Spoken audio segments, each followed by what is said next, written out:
Grace is pulling up in front of that rundown apartment complex with those dudes outside who look as if they all cook with the Pyrex in that neighborhood that turns into a jungle after dark. I move my wheels into that parking spot and turn my car to park.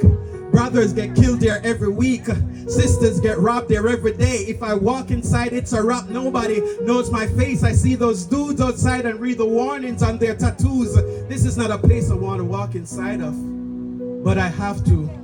I move towards the broken windows and bricks that have been through war. My shoes cuff over the cracked sidewalk as I open up the door. The thing I want on the third floor.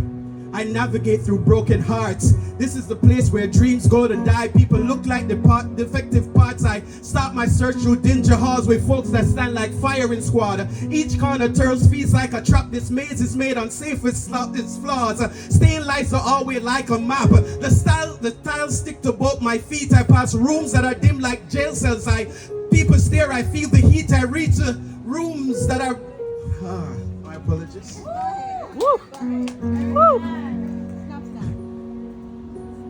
I pass people that look like defective parts. I start my search through dingy halls with folks who stand like firing squad. Each corner turns feels like a trap. This maze is made unsafe with flaws. Staying lights are always like a map. The tiles stick to both my feet. I pass rooms that are dim like jail cells. People stare. I feel the heat. I reach the stairs and see defeat. 3 men sit there with eyes on me. I drop my head and take a step and start to march up to their seats. I feel one press me, asking questions like a shark looking at meat. I gotta reach the third floor, though I can't let obstacles compete. So I finally pass them. I hear them laughing. But I look back and see them stand, but I keep walking with the railing unrubbly under my hand. I have a mission and a plan, and I can't give way to the fright, to the roaches on the wall, the blood and vomit color, blinking lights, to the sights, the smell, the sound, the black eyes on these women that have passed, the missing tooth on those who lie down in this hallway lined with trash. I reach the landing and hear crackling, dudes fighting in the wall, cussing echoes all through the building as kids play with broken dolls. The third floor is here. Now I'm in the hall. The cold wall echoes with loud music. I asked someone where room 316 is. They stared back at me, clueless. I finally reach beyond that door and hear laughter inside. The reason I'm here is for this. The hand that turns, this is the time. TV blasts as I walk inside, standing there staring through the strife. Cause lying right there on a bed next to somebody was my wife. Lying half-dressed and cold on a mattress that smells of piss. With eyes redder than dripping blood and lips chopped from that dude she kissed. She still drunk, she looks at me with tears and scissors no shame could cut through. But she look at me with tears and shame no scissors could cut through. And I look on her unwashed face and tell her, I still love you. Her eyes blur. She says she's worthless. I tell her I still want her. She says she's a lost cause and she thinks that I should give up on her. That she's ugly, she's evil, she can't stop cheating. She feels trapped. I tell her I'm with her in it and I still want her back. I start to lead her down the stairway, past the hallway with the sound, open the front door to the place and stamp her feet across the ground. The fresh air hits her that she hasn't felt for days. We ran like kids, only to look back and notice she still has her other hand in his. Isn't it crazy that I'm with her, but she won't loosen that grip? Isn't it crazy that I still love her and still want relationship? Isn't it crazy that I forgave her though she's full of wax and dust? Isn't it crazy? Yes, it is, but that is how Christ is for us.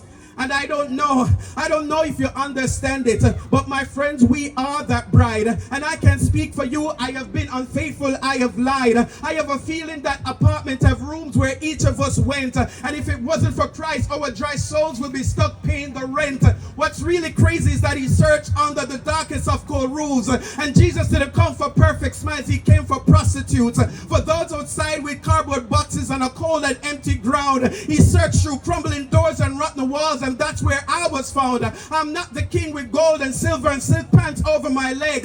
I'm the found prodigal son who's about to eat with pigs.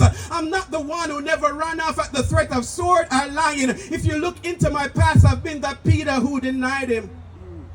And it's only by his grace that he helps me to stand up tall and helps me fight against these sin that have been staring me for so long. This poem is for the former cowards, for the ones who needs his grace, for the ones he searched for who are unworthy to look him in the face, for the ones who ran off, who he followed to the darkest of cold rooms. He turned our sore muscles to strength and gave us mansions for our tombs. He wiped our face, took our needles, kissed our trap marks, gave us water. I was empty, ease my father, help our cold sweat, soothe our curses, never left us or forsook us. Right now we might look our best, but who remembers that point where Christ came and found us in our mess? Who knows they didn't fix themselves? Who has a reason to be thankful? I made imprints in that dirty all, and that's why I'm so grateful.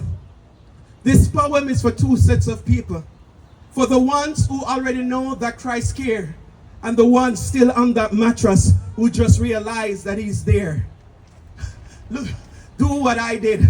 Look up and take his hand. Get up out that life and leave it. Let him close the door behind you. Don't go back trying to retrieve it. And just know that he searched for you just like that bride that ran away alone. And let go of your other loves for him and say, please Christ, take me home. Grace, grace.